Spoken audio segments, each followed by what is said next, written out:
दोस्तों, स्वागत है आपका अपना YouTube channel yes square study point में। मैं एस के सिंह आप सभी का स्वागत करता हूं। दोस्तों, आज आपके लिए लेके आए हैं टॉप 14 साइंस इम्पॉर्टेंट क्वेश्चन जो आने वाले सभी एग्ज़ामों के लिए उपयोगी हैं। दोस्तों, ये पार्ट 2 है। अगर पार्ट 1 नहीं देखे हैं तो प्ले स्टोर में जाइए, पार्ट 1 देखिए। चलिए दोस्तों, स्टार्ट करते हैं आज का सेशन। तो ये है आज का हमारा पहला क्वेश्चन। बायोगैस का मुख्य अवयव क्या है? ईंधन, अमोनिया, मीथेन या एथीन? तो इसका राइट आंसर हो जाएगा मीथेन। मीथेन हमारा बायोगैस है, इसको मार्स गैस भी कहते हैं। अगला क्वेश्चन है, जब हम वायुमंडल में ऊपर की ओर जाते हैं तो क्या होता है? ताप कम होता है, दाब बढ़ जाता है, ताप बढ़ता है तथा दाब कम होता है, ताप तथा दाब दोनों बढ़ते हैं, ताप एवं दाब दोनों ही घटते हैं। तो इसका राइट आंसर हो जाएगा आपका ताप एवं दाब दोनों ही घटते हैं। अगला क्वेश्चन है, नेत्र के लेंस में फोकस दूरी किसके द्वारा सही रखी जाती है? तो किसके द्वारा सही रखी जाती है? तो इसका राइट आंसर हो जाएगा ऑप्शन सी, सिलियरी मांसपेशियों के द्वारा। अगला क्वेश्चन है, सूखी बर्फ ड्राई आइस होती है ठोस कार्बन मोनोऑक्साइड या कार्बन डाइऑक्साइड, सल्फर डाइऑक्साइड या हाइड्रोजन पराऑक्साइड? तो इसका राइट आंसर हो जाएगा आपका ऑप्शन बी, कार्बन डाइऑक्साइड।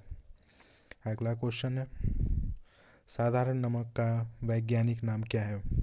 जो हम डेली यूज करते हैं उसका जो हमारा वैज्ञानिक नाम है वो क्या है? तो उसका राइट आंसर हो जाएगा NaCl, यानी sodium chloride is the right answer. अगला क्वेश्चन है,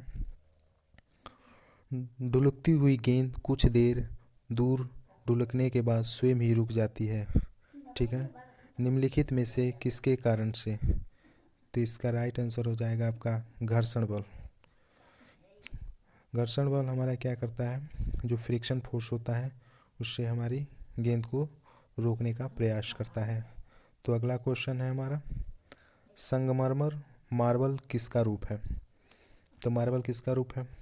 सेल, नेंस, चूना पत्थर या बलुआ पत्थर? तो इसका राइट आंसर हो जाएगा लाइमस्टोन, चूना पत्थर राइट आंसर होगा। अगला क्वेश्चन है, शहर में तालाब का पानी शुद्ध करने के लिए कौन सी गैस का प्रयोग करते हैं? तो कौन सा गैस का प्रयोग करते हैं?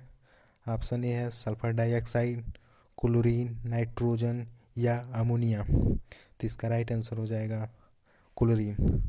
दोस्तों, जो हमारी छत पे टंकियाँ लगी रहती हैं उसको भी हम क्लोरीन से ही साफ करते हैं।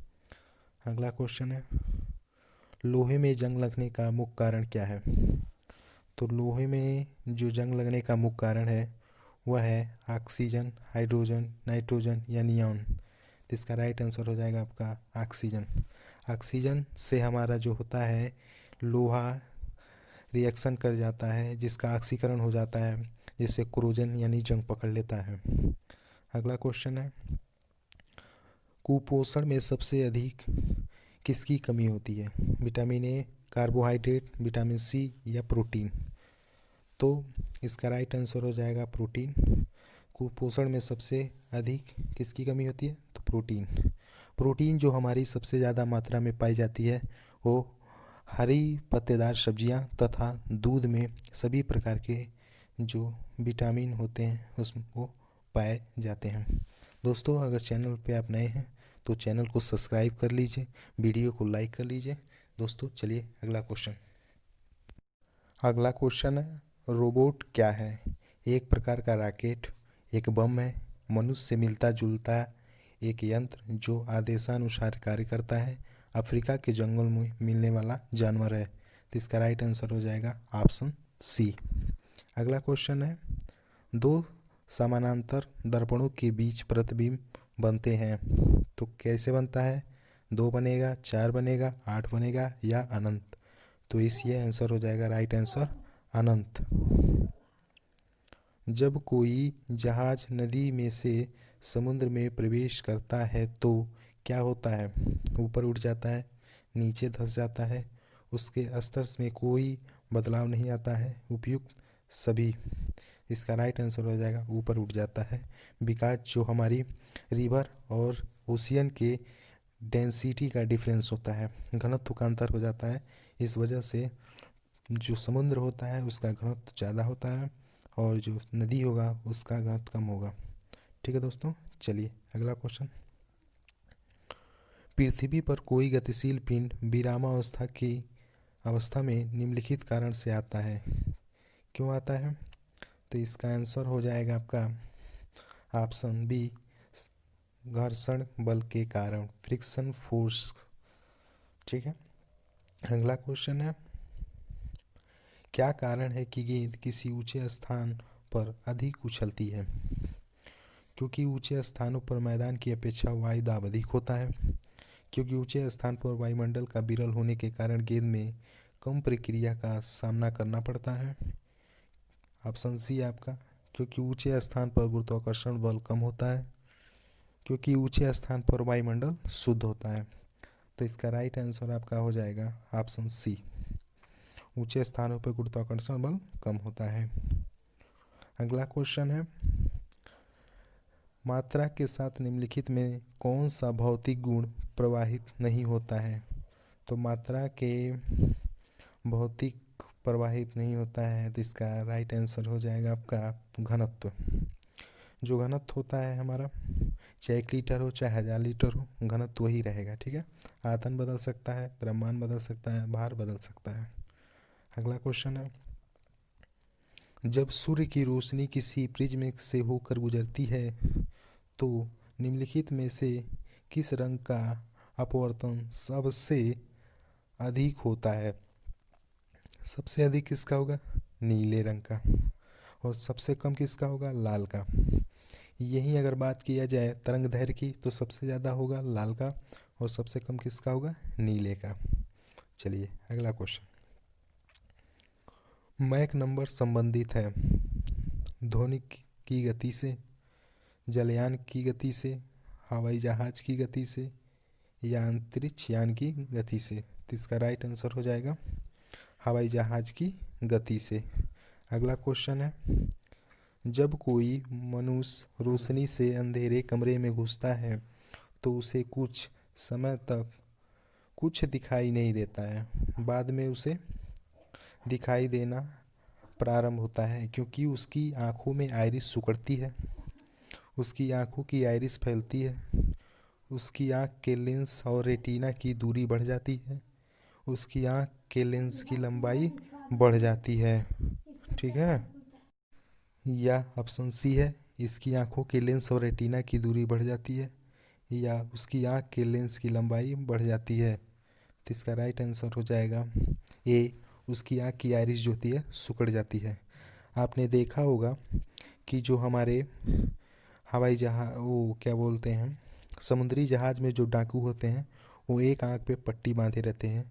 इसका यही कारण है, वो अंधे नहीं होते हैं। ठीक है, वो अपनी एक आँख इसीलिए बांधे होते हैं कि अंधेरे में जाने पे उन्हें कोई दिक्कत न हो। अगला क्वेश्चन है, बिजली के हीटरों में नाइक्रोम धातु का तत्व जो होता है एलिमेंट का उपयोग में लाया जाता है क्योंकि प्रतिरोधकता अधिक होती है, उसका गलनांक अधिक होता है, उसमें अधिक शक्तिशाली विद्युत धारा प्रवाहित किया जाता है, उपयुक्त सभी। तो इसका राइट आंसर हो जाएगा उपयुक्त सभी। ठीक है, जो नाइक्रोम होता है उसका अगर हम कमज़ोर रहेगा गलनांक तो क्या होगा? पिघल जाएगा, पिघल कर टूट जाएगा। ठीक है, चलिए अगले क्वेश्चन पे। क्वेश्चन है, निम्नलिखित में से कौन सा विद्युत चुंबकीय तरंग सबसे अधिक है? पराबैंगनी किरणें, सूर्य की रोशनी, गामा किरणें या अवरक्त किरणें? तो इसका राइट आंसर हो जाएगा आपका अवरक्त किरणें। अगला क्वेश्चन है, किस धातु का गलनांक सबसे अधिक होता है? तो किस धातु का गलनांक सबसे अधिक होता है?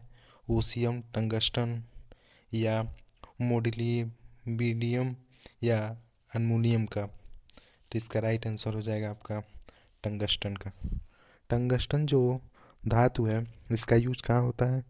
तो हमारे बिजली घर में जो बल्ब लगे होते हैं उसका फिलामेंट बनाने में होता है। इसका जो टेम्परेचर होता है अराउंड 3700 डिग्री टेम्परेचर से लेके 3500 डिग्री टेम्परेचर तक ये सह सकता है। ठीक है, अगला क्वेश्चन है, सबसे हल्की धातु कौन सी है? सबसे हल्की धातु कौन सी है? तो इसका राइट आंसर हो जाएगा आपका लिथियम। हमारे पीरियाडिक टेबल में अगर हम बाएं से दाएं की तरफ जाएंगे तो हमारी वस्तुएं क्या होती रहेंगी? हल्की होती जाएंगी, और ऊपर से नीचे आने में क्या होंगी? भारी होती जाएंगी। ठीक है, जो पीरियाडिक टेबल में हम क्या है, ऊपर से नीचे आएंगे तो हमारी वस्तुएं क्या होंगी? भारी होंगी, और जो दाएं से बाएं जाएंगे तो क्या होगा? हल्की होंगी। ठीक है, अगला क्वेश्चन है, ध्वनि की गति सबसे सर्वाधिक होती है किसमें होती है? वायु में, जल में, निर्वात में या स्टील में? तो इसका आंसर आप कमेंट बॉक्स में हमें करके बताइए, और साथ ही बताइए कि जो प्रकाश की भी गति किसमें सबसे ज़्यादा होता है। ठीक है, आगे अगला क्वेश्चन, जब किसी धातु को गर्म किया जाता है तो उसके आयतन क्या होता है? बढ़ता है, कोई अंतर नहीं होता है, कम होता है, उपयुक्त में से कोई नहीं? तो इसका राइट आंसर हो जाएगा कम होता है, सूख होता है। ठीक है, अगला क्वेश्चन है, लाल रंग का गुलाब हरी रोशनी में कैसा दिखाई देता है? पीला दिखाई देगा, गुलाबी, काला या लाल? तो जो लाल रंग का गुलाब होता है हरी रोशनी में ले जाइएगा, लाल रंग अगर हो हरी रोशनी में जाएगी तो हमें काला दिखाई देता है। ठीक है, अगला क्वेश्चन है, दूध की शुद्धता किस यंत्र द्वारा मापी जाती है? तो इसका राइट आंसर हो जाएगा लैक्टोमीटर। ठीक है, हाइड्रोमीटर जो है हमारा ऑप्शन बी है, इससे आर्द्रता नापा जाता है। ठीक है, अगला क्वेश्चन है हमारा, डायनेमो का कार्य क्या है? विद्युत ऊर्जा को यांत्रिक ऊर्जा में परिवर्तन करना, यांत्रिक ऊर्जा को विद्युत ऊर्जा में परिवर्तन करना, विद्युत ऊर्जा को ऊष्मा ऊर्जा में परिवर्तन करना, इनमें से कोई नहीं? इसका राइट आंसर हो जाएगा option B, mechanical energy convert to electrical energy, ये डायनेमो का है। ऑप्शन ए क्या है कि विद्युत ऊर्जा को यांत्रिक ऊर्जा में परिवर्तन कौन करता है? तो मोटर करता है। मोटर में हमारे क्या होता है? इलेक्ट्रिक एनर्जी देते हैं और वो हमें मैकेनिकल एनर्जी में कन्वर्ट करके देता है। अगला क्वेश्चन है, टेलीविज़न का आविष्कार किसने किया? तो टेलीविज़न का आविष्कार आपका J.L. बैलेड ने किया है। ठीक है, जेम्स वाट जो है, ऑप्शन सी जो है जेम्स वाट, ये किसकी खोज किया है? तो ये हमारी ट्रेन का खोज किए हैं। ठीक है, अगला क्वेश्चन है, हड्डियों और दांतों में जो रासायनिक पदार्थ विद्यमान रहता है उसे क्या कहते हैं? बताइए, हड्डियों और दांतों में जो रासायनिक पदार्थ विद्यमान होता है क्या कहलाता है? तो हमारा कहलाता है कैल्शियम फास्फेट। ठीक है, अगला क्वेश्चन देखते हैं, लोहे के पाइप जिनमें पानी की सप्लाई जाती है पर जस्ते की परत इसीलिए चढ़ाई जाती है कि जंग न लगे, तो इस परत को चढ़ाने की प्रक्रिया को क्या कहते हैं? तो क्या कहते हैं? इसको कहते हैं हम यशद लेपन। इससे क्या होता है? हमारी जंग नहीं पकड़ता है पाइप में। अगला क्वेश्चन है, किस अम्ल का उपयोग निर्जलीकरण डाइहाइड्रेटिंग एजेंट के रूप में किया जाता है? ऑप्शन ए है हाइड्रोलिक अम्ल, सल्फ्यूरिक अम्ल, एसिटिक अम्ल या नाइट्रिक अम्ल। तो इसका राइट आंसर हो जाएगा आपका क्या हो जाएगा? Sulphuric acid. ठीक है, अगला क्वेश्चन हो जाएगा, विलय को विलयन से पृथक किया जाता है, अलग किया जाएगा किस विधि से? तो ये हो जाएगा आपका राइट आंसर ऑप्शन बी, वाष्पीकरण, वेपराइजेशन के द्वारा।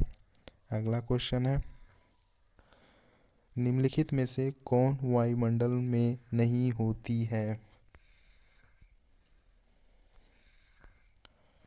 तो वायुमंडल में क्या नहीं होती है? Nitrogen, helium, chlorine, krypton. तो आंसर हो जाएगा आपका क्लोरीन। जो क्लोरीन है ये हमारी वायुमंडल गैस नहीं है, ठीक है। अगला क्वेश्चन है, पोटेशियम क्लोरेट को गर्म करने पर क्या होता है? ठीक है, पोटेशियम क्लोरेट को गर्म करने पर क्या होगा? नाइट्रोजन गैस निकलती है, ऑक्सीजन गैस निकलती है, हाइड्रोजन गैस निकलती है, इनमें से कोई नहीं। इसका राइट आंसर हो जाएगा ऑप्शन बी, ऑक्सीजन गैस निकलती है, ठीक है। अगला क्वेश्चन है, समुद्र के पानी में नमक निकालने के लिए निम्नलिखित में से कौन सी विधि को अपनाया जाता है? तो देखिए, समुद्र के पानी को क्या करते हैं हम, उसको गर्म करते हैं, उसमें पानी का वाष्पीकरण हो जाता है, पानी उड़ जाता है और बचता हमारा नीचे नमक है, ठीक है। तो इसका राइट आंसर हो जाएगा ऑप्शन बी, वाष्पीकरण की क्रिया के द्वारा। अगला क्वेश्चन है, किस प्रक्रिया द्वारा तेल को वेजिटेबल घी में परिवर्तित किया जाता है? हाइड्रोजनीकरण द्वारा, आसवन द्वारा, उपचयन द्वारा या अपचयन द्वारा, ठीक है। तो इसका राइट आंसर हो जाएगा आपका हाइड्रोजनीकरण द्वारा, ठीक है। अगला क्वेश्चन है, सिरके की प्रकृति अम्लीय किसके कारण होती है? जो सिरका होता है इतना खट्टा क्यों होता है? एसिटिक अम्ल, सल्फ्यूरिक अम्ल, हाइड्रोक्लोरिक अम्ल या एसिटिक अम्ल। तो इसका राइट आंसर हो जाएगा ऑप्शन डी, एसिटिक अम्ल, ठीक है। अगला क्वेश्चन है, पॉलीथीन का औद्योगिक उत्पादन किसके बहुलीकरण के द्वारा होता है? तो किसके बहुलीकरण के द्वारा होता है? मीथेन, एसिटिलीन, इथिलीन या स्टाइरीन के कारण, ठीक है। तो इसका होता है ऑप्शन सी, एथिलीन के कारण, ठीक है। आज का हमारा आखिरी क्वेश्चन है, खनिजों एवं चट्टानों के कौन सा तत्व सबसे अधिक पाया जाता है? तो कौन सा तत्व सबसे अधिक पाया जाता है? तो ये हो जाएगा आपका ऑप्शन सी, कार्बन। दोस्तों, अगर आपको वीडियो पसंद है तो वीडियो को लाइक करिए, चैनल को सब्सक्राइब करिए। और दोस्तों, अगर आपने पार्ट 1 नहीं देखा है तो जाइए पहले प्ले स्टोर लिस्ट में पार्ट 1 देखिए। दोस्तों, जय हिंद, जय भारत। मिलते हैं नेक्स्ट वीडियो में।